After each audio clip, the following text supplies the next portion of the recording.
TRS బీజేపీపై deputy CM Bhatti Vikramarka fire అయ్యారు. రైతులకు మేలు జరుగుతుంటే ఓర్వలేకపోతున్నారని మండిపడ్డారు. బీఆర్ఎస్ హయాంలో ఎంత కొనుగోలు చేశారో చర్చకు సిద్ధమని భట్టి సవాల్ విసిరారు. లెక్కలతో సహా చర్చించడానికి సిద్ధంగా ఉన్నామని చెప్పారు.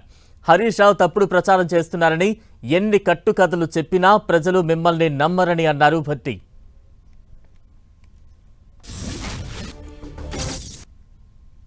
మీకు మేలు జరుగుతూ ఉంటే చూసి ఓర్వలేనటువంటి ఈర్ష్య, అసూయ, లేకపోతే మా రాజ్యం ఏదో పోయింది అనేటువంటి ఒక రకమైనటువంటి ఈర్ష్యతో ఈరోజు బయటకు వచ్చి ప్రభుత్వం పైన బురద జల్లటం కోసం ప్రయత్నం చేస్తున్నారు తప్ప వాస్తవాలు చర్చించడానికి రాష్ట్ర ప్రభుత్వం సిద్ధంగా ఉంది.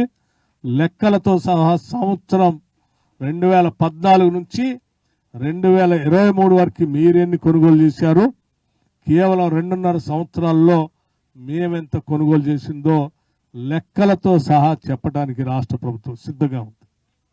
దీన్ని గమనించవలసిందిగా కోరుతూ, ముఖ్యంగా టీఆర్ఎస్ పార్టీ సంబంధించిన హరీష్ రావు గారు లాంటి నాయకులు గాలి పోగేసి గుడ్డగాల్చి మేదేసేటువంటి అలవాటు వీరికి.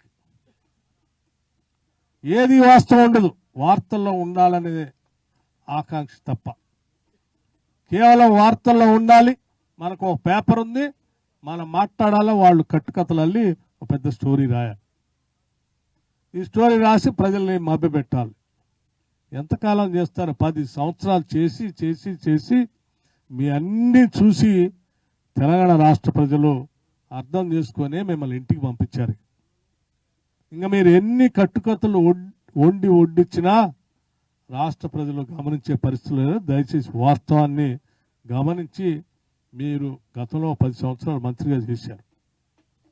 మంత్రిగా చేసిన ఆ గౌరవాన్ని, ఆ హుందాని కాపాడుకుంటే మంచిది. కనీసం బాగా దిగజారిపోయి కేవలం వార్తల్లో ఉండటం కోసమే కట్టుకథలు అల్లి మాట్లాడటం కరెక్ట్ కాదని చెప్పి నేను చాలా స్పష్టంగా ఈ సందర్భంగా ఖండిస్తూ, రైతాంగ సోదరులకు ఎప్పుడు కూడా ఈ కాంగ్రెస్ ప్రభుత్వం అండగా ఉంటుందని